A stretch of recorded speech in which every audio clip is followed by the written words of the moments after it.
Hi friends, വിഷ്ണുശാലിനിയുടെ പുതിയ എപ്പിസോഡിലെ കുടുംബശ്രീ വീട്ടിലേക്ക് പോകുന്ന വിഷ്ണുവിനെ പിന്തുടർന്ന് സുസ്മിത പോകുന്നുണ്ട്. കുറച്ച് കഴിയുമ്പോ ഡ്രൈവർ പറയും, അവന് പോയി മാഡം, പിന്നാലെ വിട്ടോ, എവിടെയെങ്കിലും വെച്ച് നമുക്ക് പിടികൂടാം.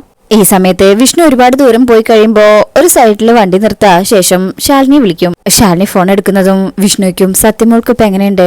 ഇപ്പൊ കുഴപ്പമൊന്നുമില്ല, നല്ല കുറവുണ്ട്, വിഷമിക്കേണ്ടെന്ന് പറ, അവളെ ആശ്വസിപ്പിക്കാൻ തന്നെയാ ഞാൻ അങ്ങോട്ട് വരുന്നത്. ശാലിനി പറയും, ഇങ്ങോട്ട് വരുന്നെന്നോ? അതിന്റെ ഒന്നും ആവശ്യമില്ല വിഷ്ണുട്ടാ, അവൾക്കിപ്പോ നല്ല കുറവുണ്ട്. വിഷ്ണു പറയും, മനസ്സിന്റെ വിഷമം മാറില്ലല്ലോ, കൊച്ചുകുട്ടിയല്ലേ, ഇനിയിപ്പോ അങ്ങനെ എന്തെങ്കിലും മനസ്സ് തട്ടിയാ അത് മായതങ്ങനെ കിടക്കും. വിഷ്ണുട്ടൻ എന്തൊക്കെയാ പറയുന്നത്? ശ്യാമ പറഞ്ഞ വിവരങ്ങളെല്ലാം ഞാൻ അറിഞ്ഞു. ഇത് കേൾക്കുമ്പോ ശാലിനി ഇങ്ങനെ ഞെട്ടും. എന്ത്?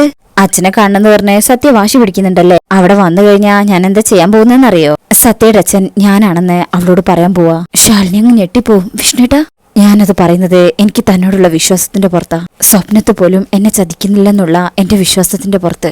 വിഷ്ണുട്ടാ, അത് സത്യം ഇങ്ങനെ നിർബന്ധം പിടിച്ചിരുന്നോ? ശരിയാ, പക്ഷേ ഇപ്പൊ അവള് പൂർണ്ണമായിട്ട് സുഖപ്പെട്ടു കഴിഞ്ഞു. കാര്യങ്ങള് പതിയെ പറഞ്ഞ് മനസ്സിലാക്കിക്കോളാം. ധൃതി പിടിച്ച് ഇപ്പൊ ഇങ്ങോട്ട് വരണ്ടെന്നേ ഞാൻ പറയൂ. വിഷ്ണു പറയും, എനിക്കറിയാടോ, എന്നെ അങ്ങോട്ട് വരുത്താതിരിക്കാൻ വേണ്ടിയാ താനിങ്ങനെയൊക്കെ പറയുന്നത്. സത്യ പൂർണ്ണമായിട്ട് സുഖപ്പെട്ടു എന്നേ എനിക്ക് നേരിട്ട് കണ്ട് മനസ്സിലാക്കണം. ഞാനാണ് അവളുടെ അച്ഛനെന്ന് അവളുടെ മുഖത്ത് നോക്കി പറയുമ്പോ എനിക്ക് അവളുടെ കണ്ണിലെ തിളക്കം കാണണം. ഇങ്ങനെ സംസാരിച്ചുകൊണ്ട് നിൽക്കുമ്പോഴായിരിക്കും സുസ്മിത വരുന്നത്. ഡ്രൈവർ പറയും, മാഡം, ആളെ കിട്ടി, ദാ അവിടെ നിൽപ്പുണ്ട്. സുസ്മിത പറയും, ശരി, വണ്ടി ഒന്ന് ഒതുക്കിക്കോ, അവൻ എങ്ങോട്ടാ പോകുന്നതെന്ന് നോക്കട്ടെ. ശാലിനി ഇങ്ങനെ വിഷ്ണുവിനെ അടുത്ത് വരണ്ടാന്ന് പറയുന്നുണ്ടെങ്കിലും വിഷ്ണു പറയും, ശാലിനി, താനിനി എന്തൊക്കെ പറഞ്ഞാലും സത്യയെ കണ്ടിട്ട് ഞാൻ അവിടുന്ന് പോരൂ, ഇനി അതിലൊരു മാറ്റവും ഇല്ല. ശാലിനി ഇങ്ങനെ മിണ്ടാതെ ഞെട്ടി നിൽക്കണേ. അത്രയും പറഞ്ഞ് വിഷ്ണു കോള് കട്ട് ചെയ്യാ ശേഷം അങ്ങോട്ട് പോവും. ഇതേ സമയം സുസ്മിത വിചാരിക്കും, എന്തോ കാര്യമായ എനക്കേട് അവന് പറ്റിയിട്ടുണ്ട്. എന്നാ പിന്നെ അത് അറിഞ്ഞിട്ട് തന്നെ കാര്യം. ചോര കുടിക്കുന്ന അട്ടയുടെ മുന്നിലേക്ക് കാല് നീട്ടി കുടിച്ചോന്ന് പറയുമ്പോ എങ്ങനെയാ കുടിക്കാതെ പോകുന്നേ? കുടിച്ചു കളയാം. ഡ്രൈവർ അടുത്ത് പറയും, വണ്ടി അവന്റെ പിന്നാലെ വിട്, ഇന്ന് അവന്റെ മൂലവും പൂരാടവും അറിഞ്ഞിട്ട് തിരിച്ചു പോരുന്നുള്ളൂ. ശരി മാഡം എന്ന് പറഞ്ഞേ വിഷ്ണുവിന് പിന്നാലെ വിടണ വണ്ടി. ഇതേ സമയം ശാലിനി ടെൻഷനോട് കൂടിയാ നിൽക്കുന്നത്. വരുന്നിടത്ത് വെച്ച് കാണാന്നുള്ളൊരു രീതിയിലെ ശേഷം അല്പസമയം കഴിയുമ്പോ വിഷ്ണു അങ്ങോട്ട് വരിക. വണ്ടിയുടെ ശബ്ദം കേൾക്കുമ്പോ തന്നെ ശാലിനി അങ്ങോട്ട് ചെല്ലുന്നുണ്ട്. അങ്ങനെ ഹാളിലെത്തുമ്പോഴേക്കും വിഷ്ണു അങ്ങോട്ട് കയറി വരും. അടുത്തേക്ക് വരുമ്പോ ശാലിനി പറയും, വിഷ്ണു ഏട്ടാ, ഞാൻ പറഞ്ഞതല്ലേ ഇപ്പോ സത്യക്ക് കുഴപ്പമൊന്നുമില്ല, വരണ്ടാന്ന്. വിഷ്ണു പറയും, പപ്പി പറഞ്ഞ് കാര്യങ്ങളെല്ലാം ഞാൻ അറിഞ്ഞു. സത്യക്ക് എന്തുകൊണ്ട് അസുഖം ഉണ്ടായതെന്നും ഞാൻ മനസ്സിലാക്കി. അതുകൊണ്ട് ഞാനൊരു തീരുമാനത്തിലെത്തി. ഞാനാണ് സത്യയുടെ അച്ഛന്ന് സത്യയോട് പറയാൻ പോവാ. ഇത് കേൾക്കുന്ന ശാരദാമ്മ ഞെട്ടിപ്പോകുന്നുണ്ട്.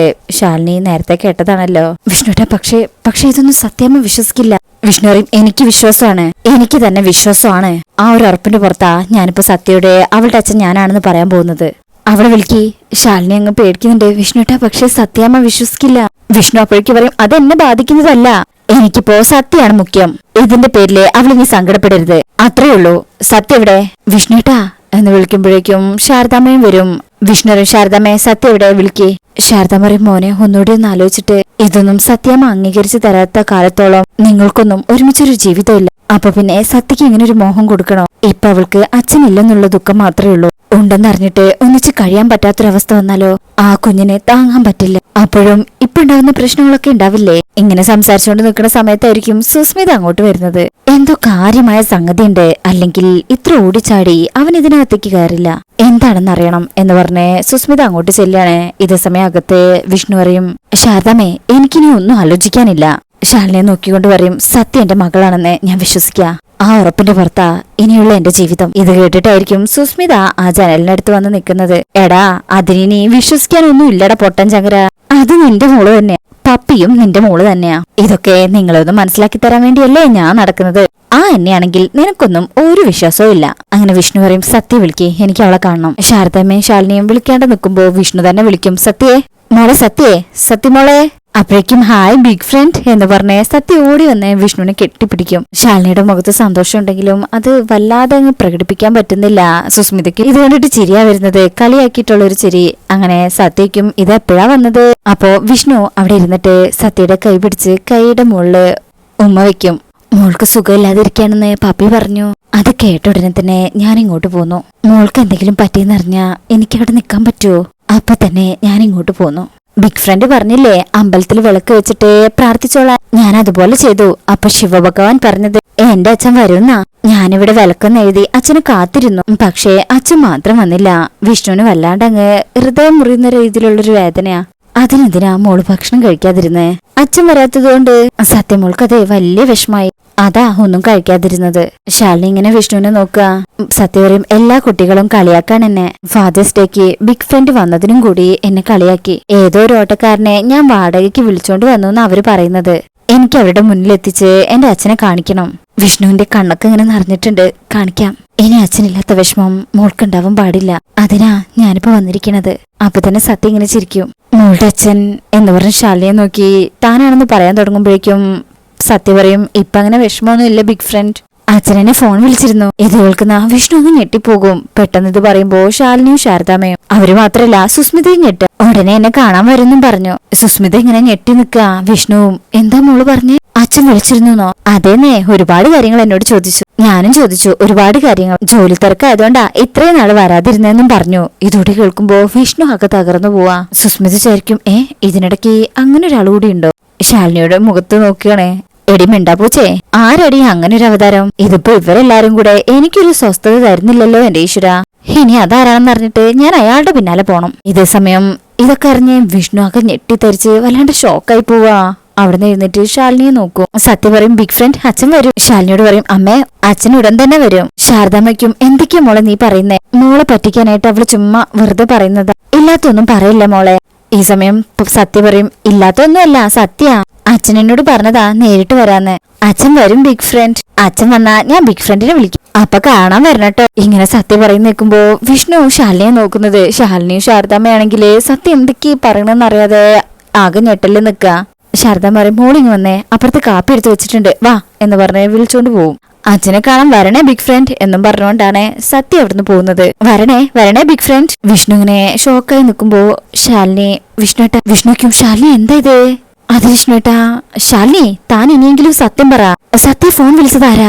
പറയടോ, അങ്ങനെ സത്യക്കൊരു അച്ഛനുണ്ട്. ശാലിനി പറയും, എനിക്കറിയില്ല. അവള് വെറുതെ ഓരോന്ന്. ഇനി അങ്ങനെ ആരെങ്കിലും ഫോൺ വിളിച്ചിട്ടുണ്ടെങ്കിൽ തന്നെ അതാരാണെന്ന് എനിക്കറിയില്ല. വിഷ്ണു പറയും, മതി. ശാലിനി വിഷ്ണുട്ടാ എന്നിങ്ങനെ പറയുമ്പോഴും വിഷ്ണു പറയും, നിർത്ത്. എല്ലാം എന്റെ ഭാഗത്തുള്ള തെറ്റാ. അമ്മയെ ധിക്കരിക്കാതെ ഒന്നും ചെയ്യാതിരുന്നതാ എനിക്ക് പറ്റിയ കുഴപ്പം. അത് ഞാൻ മനസ്സിലാക്കുന്നുണ്ട്. പക്ഷെ ഇങ്ങനെയൊന്നും സഹിച്ചു മുന്നോട്ട് പോവാൻ എനിക്കാവില്ല. ഞാനൊരു തീരുമാനത്തിലെത്താ.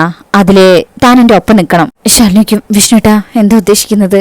വിഷ്ണു പറയും, പഴയതുപോലെ ഒരു വീട് വാടകയ്ക്ക് എടുത്ത് നമുക്ക് മാത്രമായിട്ടുള്ള ഒരു ലോകം. ഞാനും താനും പിന്നെ നമ്മുടെ സത്യമോളും മാത്രം. എടോ, നമുക്ക് മറ്റുള്ളവരെ പോലെ ജീവിക്കണ്ടേ? ഒരുപാട് ആലോചിച്ചതിന് ശേഷം എടുത്ത തീരുമാന. ഇനി അതിന് മാറ്റമില്ല. ഇതൊക്കെ കണ്ടും കേട്ടും സുസ്മിത അവിടെ നിൽപ്പുണ്ടല്ലോ. ഇവരറിഞ്ഞിട്ടില്ല. അങ്ങനെ വിഷ്ണു ഫോൺ എടുത്ത് കമലനെ വിളിക്ക. ആ ആശാനെ, കമല നീ ആ പറഞ്ഞ വീട് ഓക്കെ അല്ലേ? ആ ആശാനെ ഓക്കെയാണേ. വിഷ്ണു പറയും, ഞാനും ഓക്കെയാ. നാളെ തന്നെ വാടക ചീട്ട് എഴുതണം, അഡ്വാൻസും കൊടുക്കണം കേട്ടോ. ആ ശരി ആശാനെ എന്ന് പറഞ്ഞ് കമലയും ഫോൺ കട്ട് ചെയ്യും. ശാലിനിയും മറുത്തൊന്നും പറയാൻ പറ്റാതെ നിൽക്കുക. അങ്ങനെ വിഷ്ണു പറയും, അപ്പോ നാളെ തന്നെ നമ്മൾ മാറുക. ഇതൊക്കെ ശാരദാമ്മയും കേൾക്കുന്നുണ്ട്. അങ്ങനെ വിഷ്ണു പറയും, ഇനി നമ്മളിങ്ങനെ അകന്നു നിന്നാൽ നമ്മുടെ ജീവിതം നമ്മളിൽ നിന്ന് തന്നെ അകന്നു പോകും. പിന്നെ അത് തിരികെ എടുക്കാൻ പറ്റിയെന്ന് വരില്ല. അതുകൊണ്ട് നാളെ തയ്യാറായിട്ട് നിൽക്കണം. ഞാൻ വരും. ഇനി ഇക്കാര്യത്തിൽ മാറ്റമില്ല. ശാലിനി ഇങ്ങനെ ഞെട്ടില് മാറേണ്ട നിൽക്കുക. സുസ്മിത മനസ്സിൽ വിചാരിക്കും, നാളെ നീ ഒരു വാടക ചീട്ടും എഴുതില്ല, വാടകയ്ക്ക് താമസിക്കാനും പോകുന്നില്ല. അങ്ങനെ പോകുന്നത് ശാലിനിക്ക് വേണമെങ്കിൽ സ്വപ്നം കാണാം, പക്ഷെ അത് യാഥാർത്ഥ്യമാക്കാൻ സമ്മതിക്കില്ല ഞാൻ. നീ കണ്ടോ എന്ന് പറഞ്ഞ് സുസ്മിത അവിടുന്ന് പോകും. ശാലിനി വിഷ്ണുവിനെ നോക്കും. വിഷ്ണുവും പെട്ടെന്നായിരിക്കും ശാരദാമ്മയെ കാണുന്നത്. ശാരദാമ്മ കേട്ടല്ലോ ഞാൻ പറഞ്ഞത്? ശാരദാമ്മ പറയും, ഇതേസമയം സുസ്മിത കാറിൽ കയറി പോവണേ. അങ്ങനെ വിഷ്ണു പറയും, നിങ്ങളുടെ ഭാഗത്തുനിന്ന് ഒരു തടസ്സവും ഉണ്ടാവരുത്. ശാലിനി തയ്യാറായിട്ട് നിൽക്കണം എന്ന് പറഞ്ഞുകൊണ്ട് വിഷ്ണു ഇവിടുന്ന് ഇറങ്ങാ. ശാലിനി ആകെ ഞെട്ടിൽ മാറാണ്ട് നിൽക്കണേ. അപ്പോഴേക്കും ശാരദാമ്മയും വരും. വിഷ്ണു ബുള്ളറ്റിൽ കയറി പോകും. അങ്ങനെ ശാരദാമ്മ പറയും, മോളെ ഇതൊരു അവസരമാണ്. വിഷ്ണു പറഞ്ഞതുപോലെ നാളെ നിങ്ങൾ റെഡിയായിട്ട് നിൽക്കണം. ഒന്നിച്ചൊരു വീട്ടിലെ കുടുംബമായിട്ട് കഴിയണം. സത്യയും അത് ആഗ്രഹിക്കുന്നുണ്ട്. അവൾക്ക് വേണ്ടി നീ അത് സമ്മതിക്കണം. ശാലിനി ഇങ്ങനെ ആലോചനയിലാണ്. മറുപടി ഒന്നും പറയുന്നില്ല. അതിനുശേഷം പിന്നീട് കാണിക്കുന്നത് സ്കൂളിലാണ്. സത്യയെ കളിയാക്കുന്ന കുട്ടിയോട് സത്യ പറയും, എനിക്ക് അച്ഛനില്ലെന്ന് ആരാ പറഞ്ഞത്? എന്റെ അച്ഛൻ എന്നെ ഫോൺ ചെയ്യാറുണ്ടല്ലോ. അപ്പൊ ആ ചെറുക്കൻ പറയും, ചുമ്മാ പറയില്ലെടി, ഫോൺ ചെയ്യാറുണ്ട് പോലും. എടി ഞങ്ങൾക്കുണ്ട് അച്ഛന്മാരൊക്കെ. എന്റെയും ഇവരുടെയൊക്കെ അച്ഛന്മാര് എത്ര തവണയാ ഈ സ്കൂളിലേക്ക് വന്നിരിക്കുന്നത്? നിന്റെ അച്ഛൻ ഒരു പ്രാവശ്യമെങ്കിലും നിന്നെ കാണാൻ വന്നിട്ടുണ്ടോടി? സത്യ പറയും, എന്റെ അച്ഛൻ ഉടനെ വരും. അപ്പോഴും ആ കുട്ടി പറയും, നീ നോക്കിയിരുന്നോ, വെറുതെ കള്ളക്കഥയും പറഞ്ഞ് നടക്കുക വരുന്ന്. ആര് വരാൻ? നിനക്ക് സ്വന്തമായിട്ട് അച്ഛനുണ്ടെങ്കിലല്ലേ വരിക.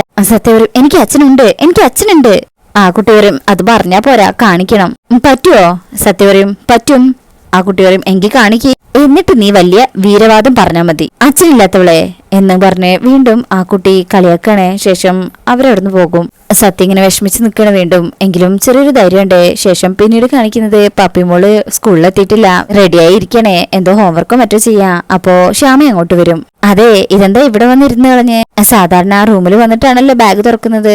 അത് 100 തവണ പറഞ്ഞിട്ട് സത്യവരൻ ടീച്ചർ ഹോംവർക്ക് ആയിട്ട് ചിലതൊക്കെ എഴുതാൻ തന്നിട്ടുണ്ട്, അതൊക്കെ ഒന്ന് നോക്കിയതാ. അപ്പോഴേക്ക് ഇത് കേട്ട് ബാമ പറയും, നോക്കുന്നതേ ഉള്ളൂ, എഴുത്തൊന്നും ഇല്ലേ? ആ, അതിനൊക്കെ സമയം ഇനിയുണ്ട് സത്യമേ. ആഹാ എന്ന് പറഞ്ഞ ബാമ അവിടെ ഇരിക്കും. പപ്പി പറയും, ഓരോന്നിനും ഓരോ സമയമുണ്ട്, ഗെയിം കളിക്കാൻ, പഠിക്കാൻ. ബാമ പറയതേ, ഞങ്ങള് പഠിച്ചിരുന്ന സമയത്തെ ഇങ്ങനെ സമയക്കണക്കില്ലായിരുന്നു, പഠിത്തം മാത്രം, ഒരു ഗെയിം കളിയില്ല. അപ്പോ പപ്പിയ്ക്കും അതിനന്ന് ഗെയിം കളിക്കാൻ ഫോൺ ഉണ്ടായിരുന്നോ? ശ്യാമയും അതുപോലെ ഭാമയും വാ തുറന്നു. വാ എടി ഭയങ്കരി, നീയാള് കൊള്ളാലോ. ശ്യാമ പറയും, സത്യമേ ഇപ്പോഴത്തെ പിള്ളേരാ, ഒരു കളിയും ഇവരൊക്കെ ഉണ്ട്.